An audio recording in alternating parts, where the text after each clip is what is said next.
lang natin to dito. Okay. So medyo minalas po tayo ngayon.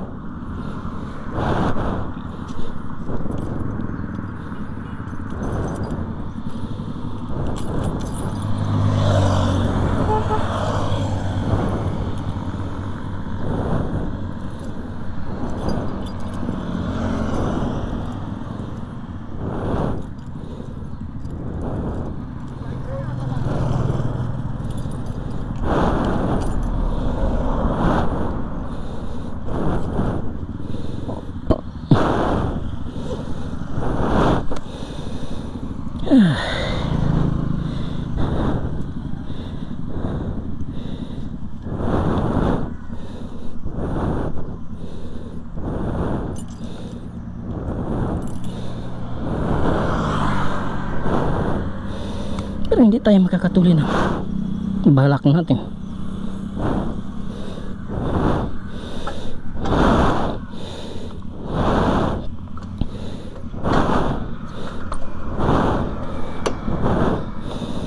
Nabaldado ko.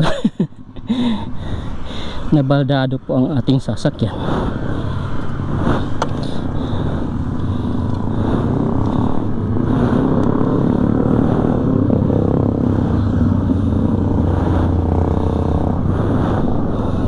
Okay.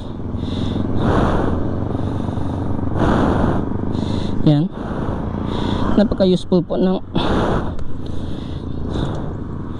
yung ganitong keychain, di ba? Magagamit mo. So yan, temporary, pwede na po yan. Kakatakbo na tayo. Okay. Ayusin lang natin pag makawi tayo. Malamang sa malamang ay hindi na tayo makakatuloy doon kasi minalas tayo.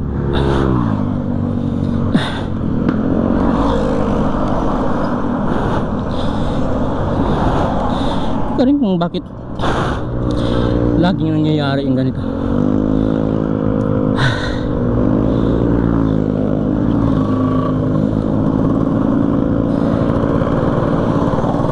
So pabalik na po tayo. Hindi tayo muna tumuloy kasi nahulog na yung ating tambutso.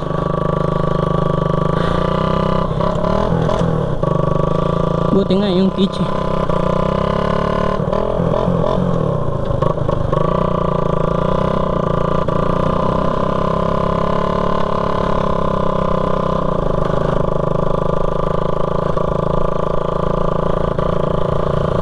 Akala ko yung bagyong nahulog.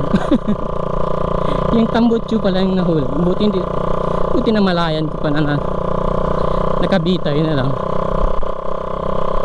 Kasi medyo mabigat po yan yung tambutso niya. Okay? Kaya kung halimbawa yung hindi ko rin alam kung bakit na tanggal yung bolt. Kaya ang tigas-tigas na ng bolt nun. Tigas po yung bolt na yun.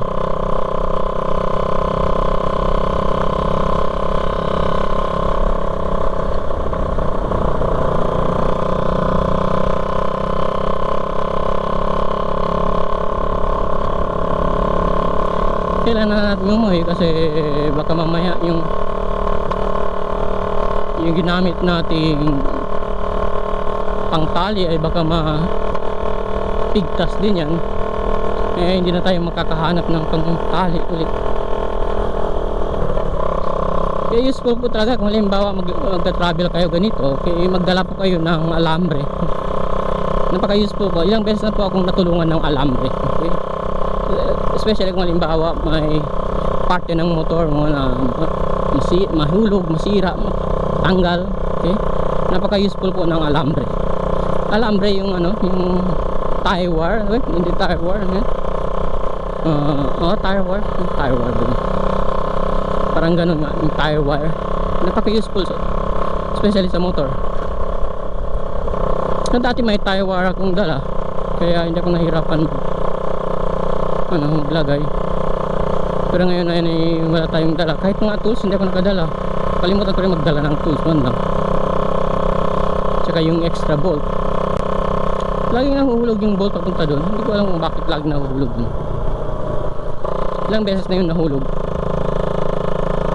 So So yun nga, kailangan na rin natin umuwi kaagad para sa ganun is maayos natin to, kasi baka maabutin tayo ng malas dito at mas lalo tayo nag-iba na po yung tunog ng motor kasi na tanggal yung muffler nga, yung dugtungan ng muffler na natanggal na, kaya yan, nag-iba na yung tunog nya.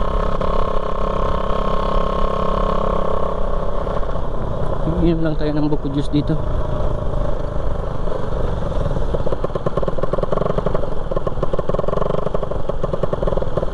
Yan, buko juice dito. Buko juice? Buko juice?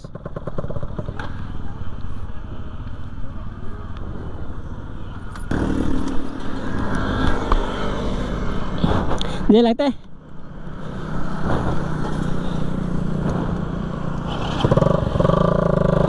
Alas po dito.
Medyo minalas po ang ating lakad ngayon. Abnormal din eh, hindi ko na check yung tambucho. Kampante po ako, hindi na ako tatanggal yun kasi naka-lock nut po yun. Naka-lock nut siya, tapos nalagyan ko pa ng permanent cement, yung rugby na yun, yung anong tawag doon? Yung rugby, nilagyan ko ng rugby para hindi matanggal yung ano, yung bolt, pero nakatanggal pa rin siya. So matanggal din talaga yung bolt, hindi yun dapat natatanggal. Siguro sobrang init, natunaw rin yung rugby.